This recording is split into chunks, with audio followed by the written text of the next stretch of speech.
area.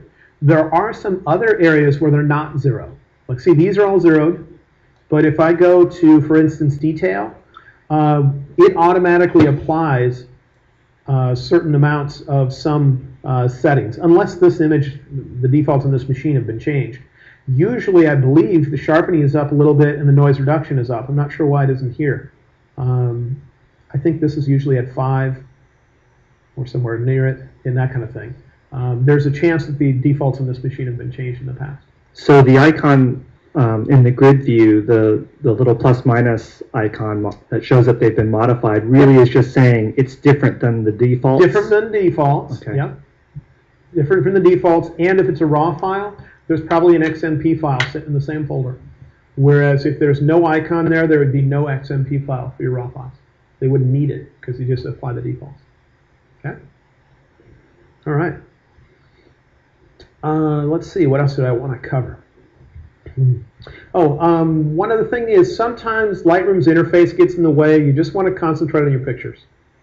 I've shown you that you can do full screen mode by typing the letter F to cycle through 3 different full screen mode settings. And you can click at the top of your screen on that triangle to hide the very top. But there's another way to make it so you can really concentrate on your images. We can hide the side panels. You know how you can have the side panel, let's say we're in the develop module, we can have the side panel here with my basic adjustments, and maybe over here we have our presets. But let's say I've adjusted the image and I just want to kind of take it in and look at it. There's a way of quickly hiding both side panels. And by hiding them both, you can either see a lot more thumbnails or a lot bigger single image. And you do that by pressing the Tab key. Tab means hide the side panels, the left and the right ones. Press it again and they come back.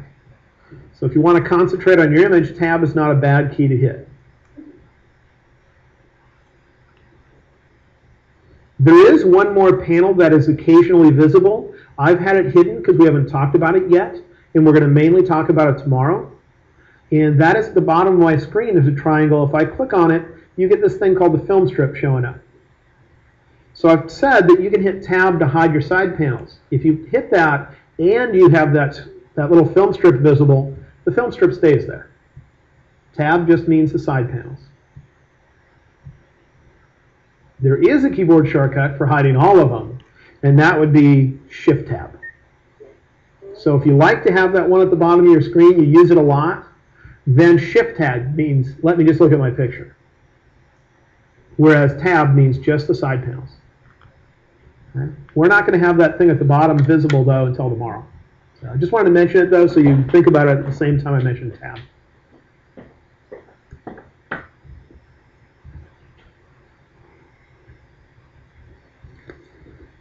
All right, there are some other things that I do in the library that I find to be helpful when it comes to adjusting images in general and evaluating them. We've talked about hiding panels, making things a little bigger. If you want to concentrate even more, you can do the following. I'm pressing the letter L. L stands for lights out. And lights out means let's darken everything except for your images. So this is the default view in Lightroom. If I press the letter L the first time, it darkens some of the Lightroom interface, but not so much that I couldn't read it. If I press L again, it blacks out the interface so I can really show the images. So you might want to hide your little side panels first, otherwise you just have some random black space in there. But if you hit L, it cycles between those 3 views, and it's known as lights out.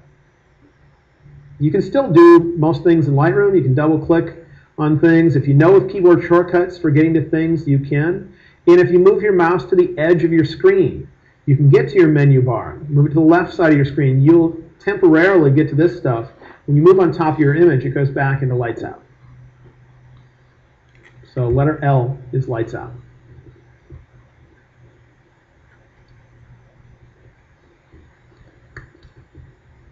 Ben? Yes? There was a question earlier about trying to make the navigator portion bigger. Is that possible so that you can see what your presets are doing so it's a little bigger than what's shown? This here? Right. I don't know about, you can pull on the edge to make it wider if you happen to have working on horizontal pictures.